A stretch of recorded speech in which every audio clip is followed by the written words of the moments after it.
Hello, welcome everyone. Thank you very much for joining us today, and welcome to the first in a series of bite-sized videos that we're going to be doing. So it should be centering around the business needs that you need to know to become cyber secure. My name is Sam Barnes. I'm one of the Azure Solution Specialists here, and I'm going to be joined today by Adam Blackwell, who is our Modern Work Solution Specialist. Say hello, Adam. Hi, everybody.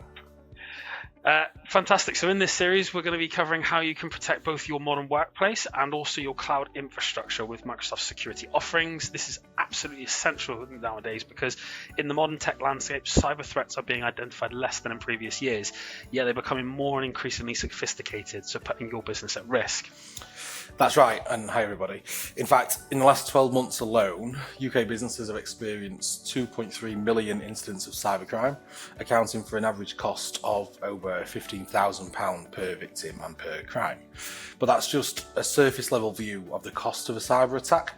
Cybercrime and the lack of a secure infrastructure could also result in the loss of personal data and intellectual property, and additional costs as you try to put things right after the attack. You could also face a fine if the cyber attack breaches GDPR guidelines. But potentially the biggest reason why cybersecurity is so important for your business is the loss of reputation that can result from an attack with your customers, suppliers and vendors, and even amongst cyber insurance providers. Yeah, that's 100% right, Adam. So with all this in mind, it's clear why the understanding and implementation of cybersecurity processes is becoming so important now to the businesses in the modern workplace. Absolutely, and despite this, the obvious importance of cybersecurity measures, just 59% of SMBs in the UK have identified a breach within the last 12 months, and cyber hygiene has shown to be on the decline, according to a survey by the UK government. So, okay then, thinking about cyber hygiene, Adam, what does that actually include?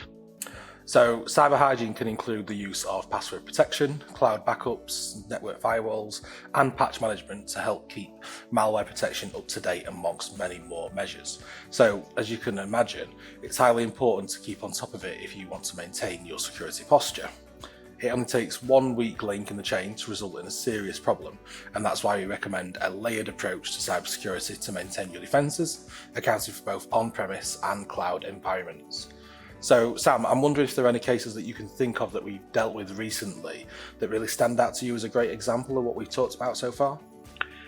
Yeah, there's actually quite a few, but I suppose a great example of this actually happened fairly recently where a client hadn't actually enabled MFA, so multi-factor authentication, on one of their accounts.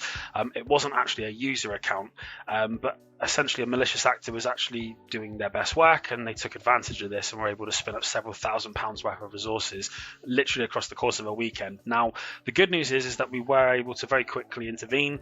We were able not only to actually retrieve that money back, but we also managed to plug the security gaps, and actually now we're working with them quite extensively going forward so that they actually don't fall into these pitfalls again, and actually they can improve their security posture so that it doesn't actually happen again.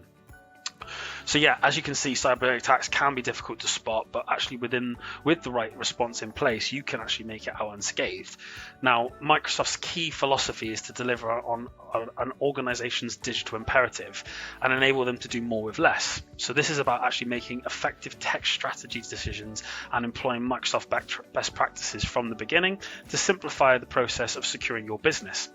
Now, whilst also streamlining the number of vendors and technologies that an organization would have to work with and manage, Microsoft has been investing around $1 billion a year into cybersecurity products, so by far means not a small amount. And this has been done not just like 1 year, but also over the last 10 years. And it has developed some of the technologies, or has helped to deliver some of the technologies that we're going to be uncovering in this video series. One key way of to simplify this process is through built-in automation, which can automate repetitive security tasks, both simplify them and also make them a whole lot more accessible to businesses who may not actually have a full-blown SOC team. So this is why we'll be covering this throughout this short video series, including the founding principles of the Zero Trust framework and also some of the main solutions and services that Microsoft have developed and brought to market. So Adam, what I'm going to do is hand over to you at this point to speak about some of them and some of the Microsoft 365 apps that we'll be discussing. Cool, thanks Sam. So one of the services that we're going to be covering is called Microsoft Intune. Intune is a cloud-based endpoint management solution that can help you to manage, configure, update and protect the identities, applications and devices that your organization uses, as well as your data by controlling how your data and your devices are accessed and shared within the organization. Basically, it makes sure that it knows who is accessing your data, following the zero trust principles, while itself accessing only data actually owned by your organization.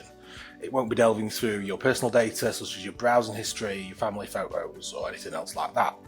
This enables you to securely access organizational resources with policies you create from all of your devices and put in place auto patch, so both personal and business devices can remain up to date and protected at all times.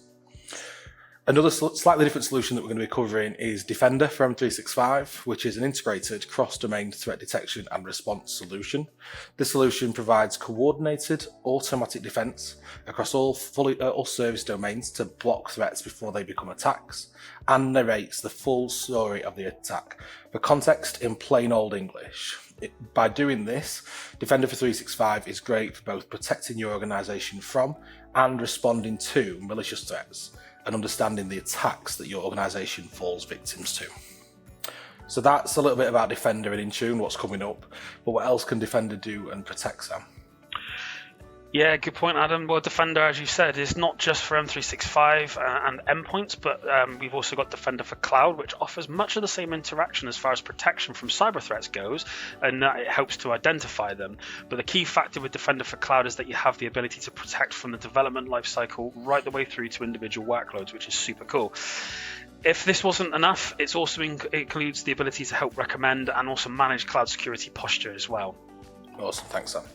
So the final service that we'll be covering in this series will be Microsoft Sentinel. Sentinel is a cloud-native solution that provides both security information and event management, as well as security orchestration, automation, and response.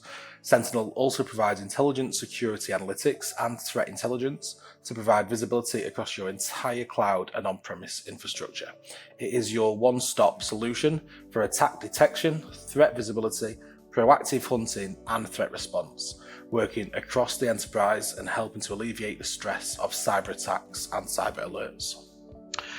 Wow, there's going to be a lot to cover off in these sessions, which is going to be exciting. But we hope that these videos will actually be supportive for you, and where we'll be actually delving into each of these solutions in more detail.